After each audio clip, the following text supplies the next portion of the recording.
Hi, You Can Heal family. We are here reading the book of Exodus, and we're on chapter 28 today. I'm hoping that you were still able to have time in your word yesterday. I know for me, I missed reading yesterday. It was Saturday. I don't know what I was doing in the afternoon, just running around doing. I know I had 2 calls yesterday, and then I actually fell asleep later in the evening, and I woke up. I jumped up because I remember I said I was going live at 10. So normally I would have been reading my Bible, but I slept. So anyways, here we are reading chapter 28 together today.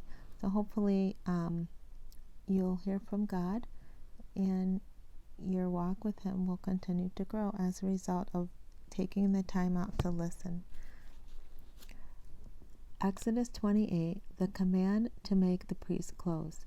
Your brother Aaron and his sons Nadab, Abihu, Eleazar, and Ithamar will be set apart from the common people. They will be my priest and will minister to me. Make special clothing for Aaron to show his separation to God, beautiful garments that will lend dignity to his work. Instruct all those who have special skills as tailors to make the garments that will set Aaron apart from everyone else, so he may serve me as a priest. They are to make a chest piece, an ephod, a robe, an embroidered tunic, a turban, and a sash. They will also make special garments for Aaron's sons to wear when they serve as priests before me. These items must be made of fine linen cloth and embroidered with gold thread and blue, purple, and scarlet yarn.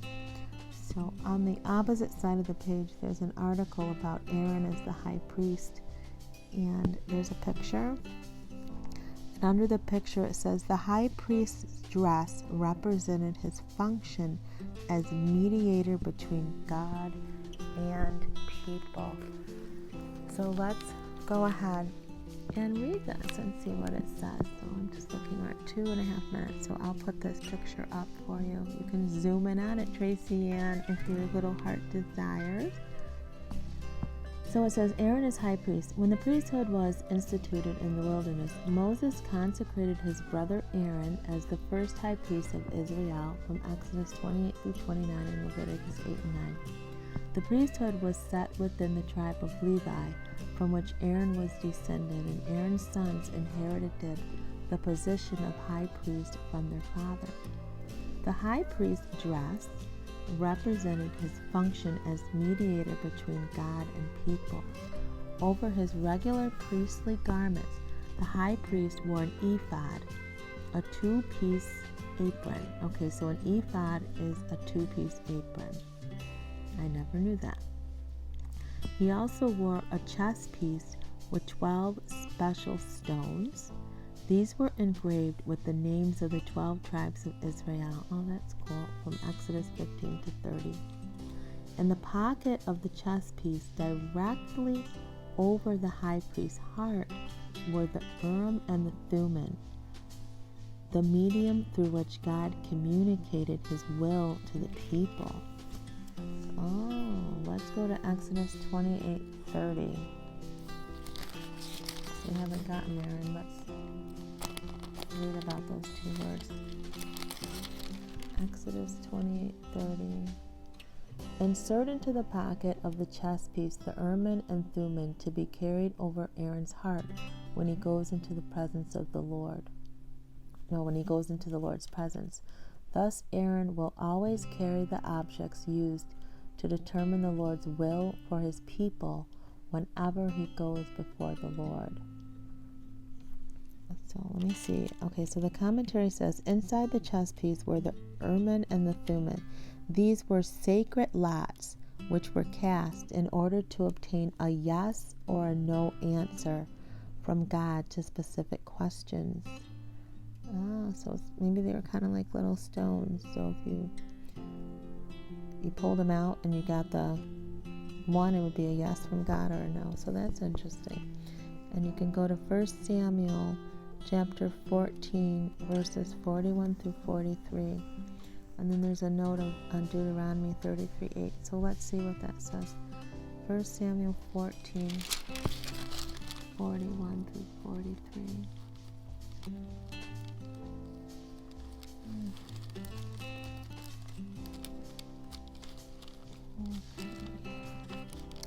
Where's Samuel? Why it takes me so long, you guys, to find the scriptures, I tell you.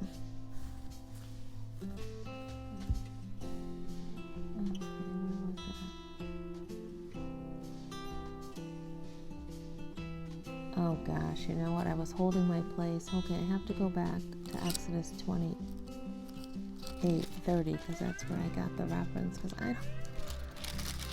Oh my goodness. Okay, here we go. Because we looked at the commentary. 1 Samuel 14, 41 through 43. And it says, Then Saul prayed, O Lord God of Israel, please show us who is guilty and who is innocent. Are Jonathan and I guilty, or is the sin among the others? And Jonathan and Saul were chosen as the guilty ones, and the people were declared innocent. So the high priest Aaron must have used the Urim and the Thummim, right, to decide that, to get a decision.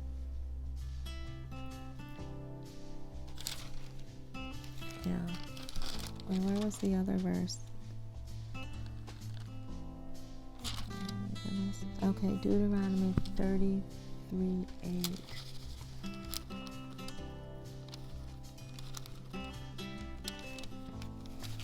Deuteronomy 33:8.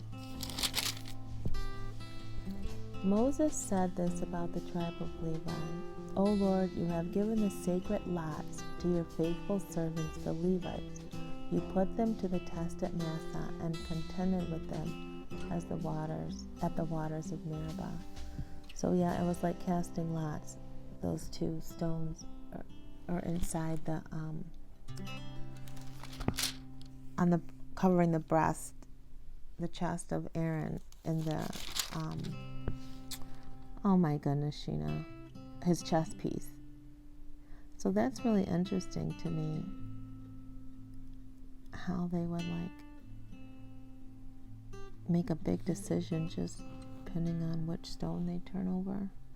But that's the way the Lord wanted it, so I'm not going to question it. In the pocket of the chest piece, directly over the high priest's heart, were the Urim and Thummim, the medium through which God communicated his will to the people. So I'm thinking now, my mind is thinking maybe Aaron's hand, God was guiding his hand as he pulled out the answer. I don't know, but it's still interesting to me.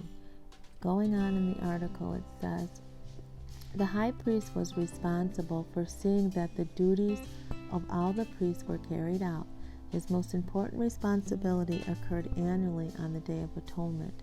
On this day, he entered the most sacred inner area of the tabernacle and made sacrifice first for his own sins, then for the sins committed by all the people during the year just ended.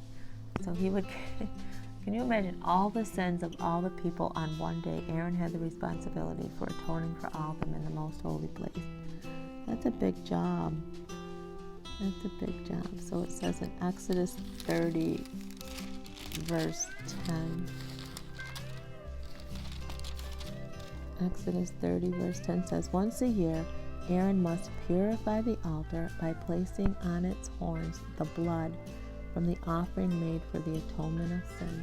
This will be a regular annual event from generation to generation, for this is the Lord's supremely holy altar.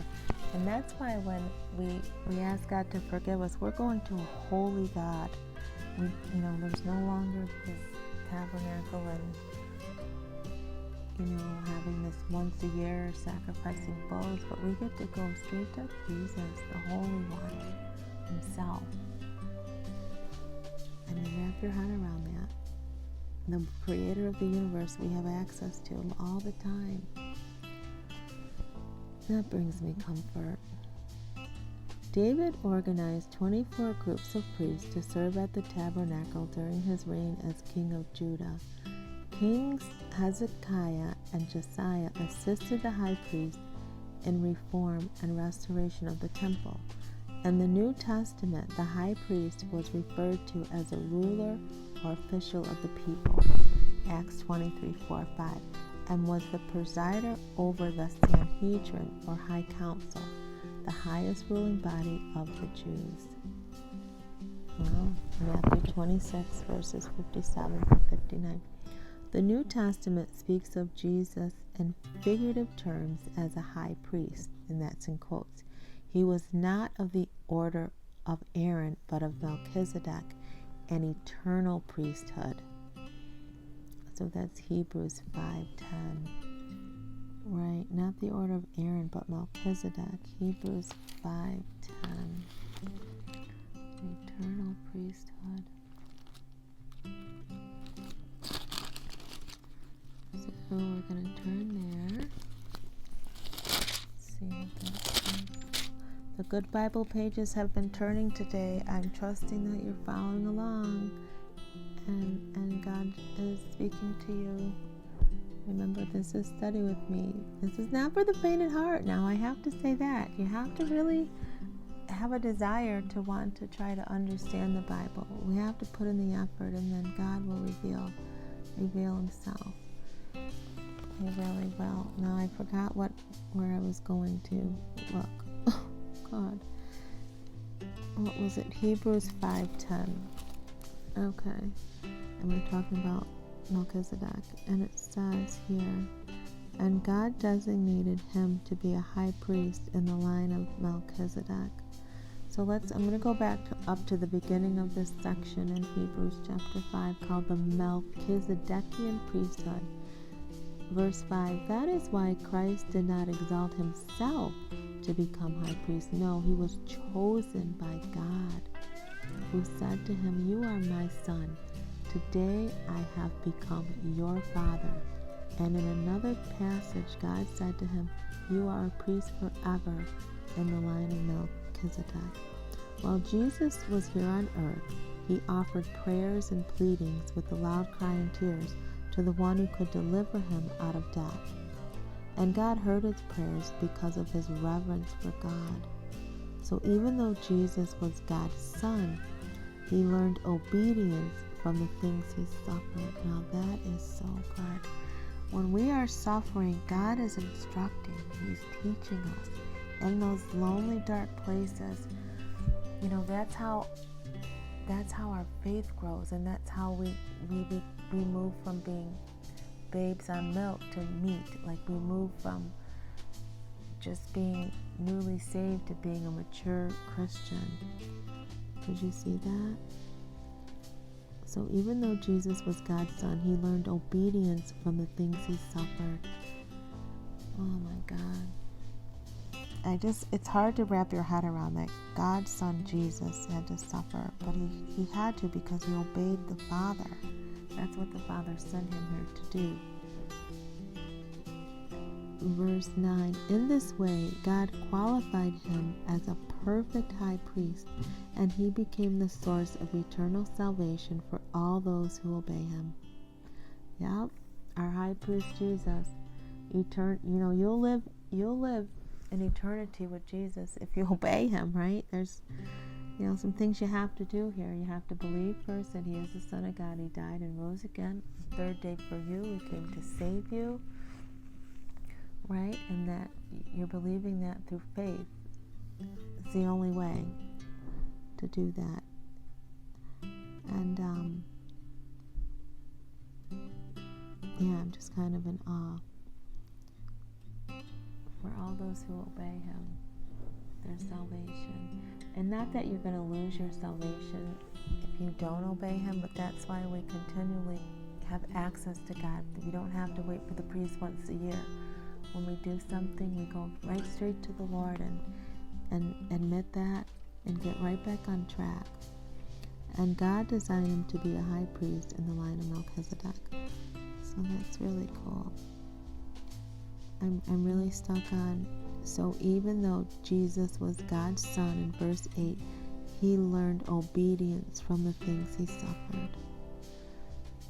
Just meditate on that. I think that was the word I needed to hear. I felt like today I was suffering on that live. I don't know if you guys saw it. I know, well, Lisa and Tracy Ann did. I did the Jesus Calling live today, which was Sunday. And Bren asked if she could join me because I told her I was getting ready to go do that. And I tell you, it just takes everything out of me because I'm trying to let her be herself and allow her to grow her relationship with the Lord and reading.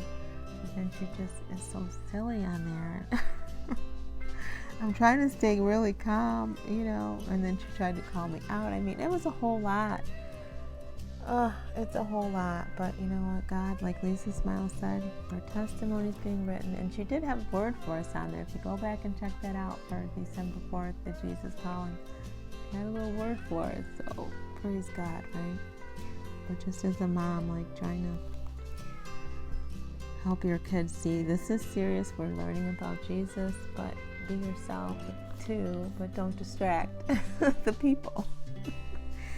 So yeah, just kind of wore me out, I tell you. God bless her though. God bless her.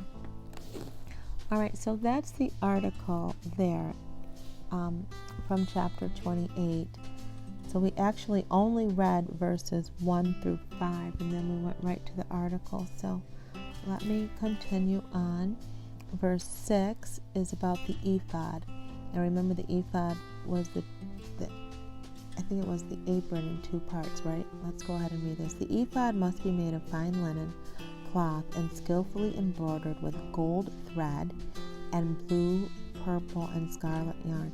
Oh my goodness, this just makes me want to wear blue and purple and red, these royalty colors.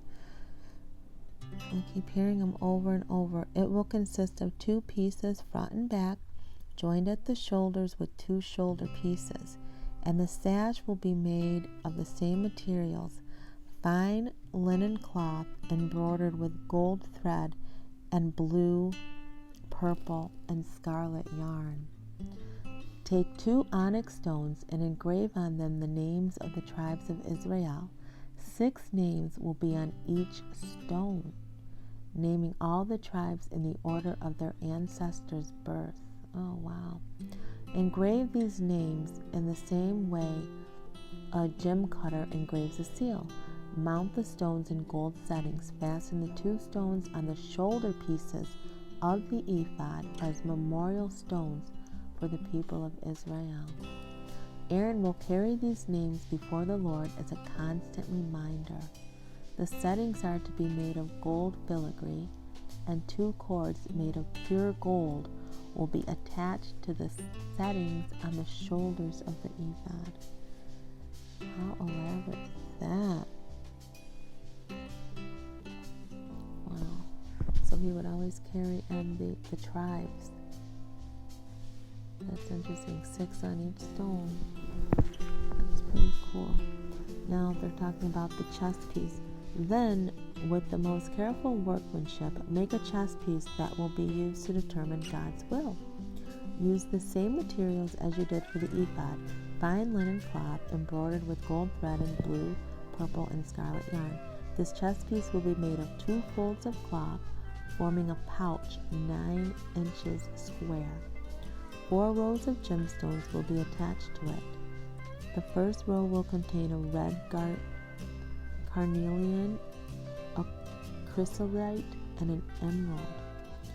Oh, now these are the gemstones on here. The second row will contain a turquoise, a sapphire, and a white moonstone. The third row will contain a jacinth, an agate, and an amethyst. The fourth row will contain a beryl, an onyx, and a jasper. All these stones will be set in gold. Each stone will represent one of the tribes of Israel, and the name of that tribe will be engraved on it as though it were a seal.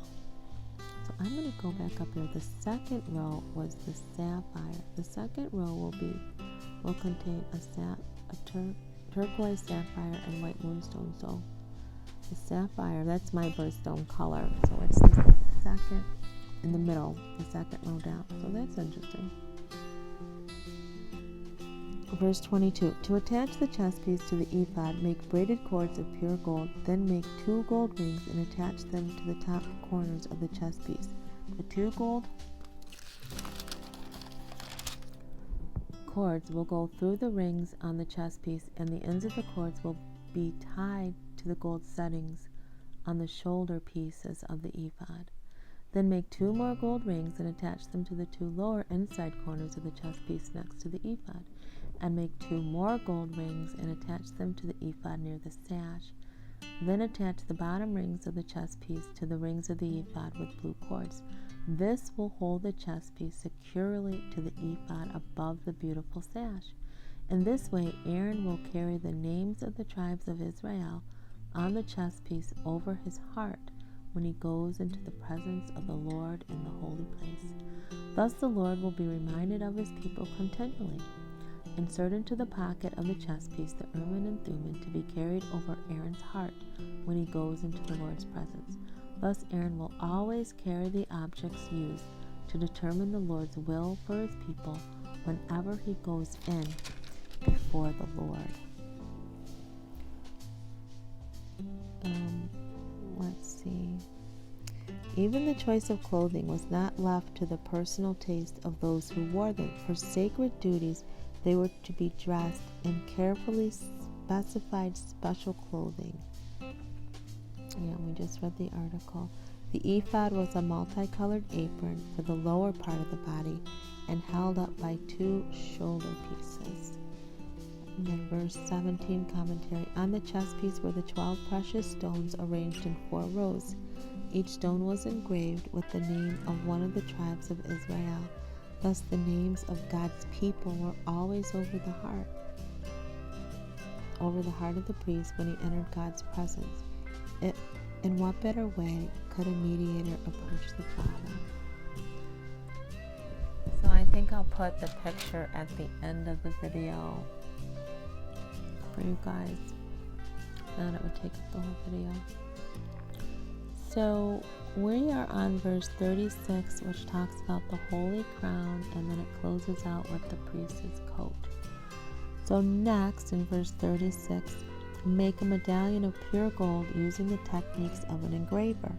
Inscribe it with these words, set apart as holy to the Lord.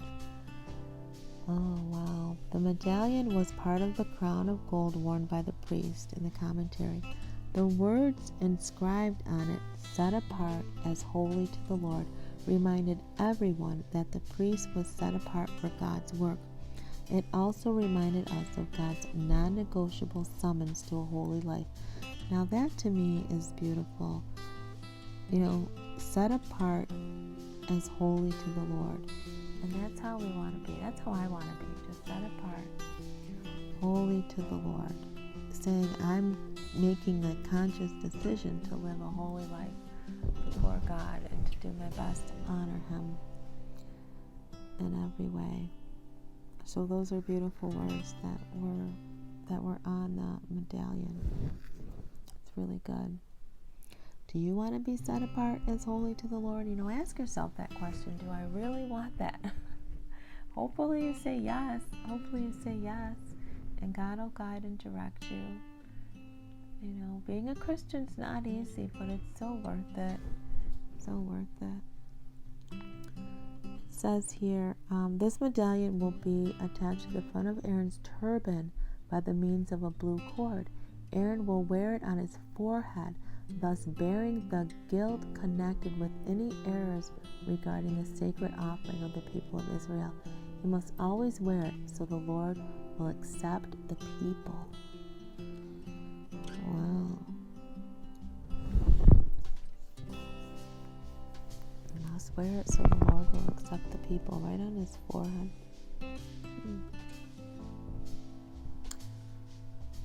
Let's see. Verse 39, the priest's coat. Weave Aaron's patterned tunic from fine linen cloth. Fashion the turban out of this linen as well. Also make him an embroidered sash. Then for Aaron's sons, make tunics, sashes, and headdresses to give them dignity and respect. Clothe Aaron and his sons with these garments, and then anoint and ordain them. Set them apart as holy so they can serve as my priests. Also make linen underclothes for them to be worn next to their bodies, reaching from waist to thigh. These must be worn whenever Aaron and his sons enter the tabernacle or approach the altar in the holy place to perform their duties. Thus, they will not incur guilt and die. This law is permanent for Aaron and his descendants.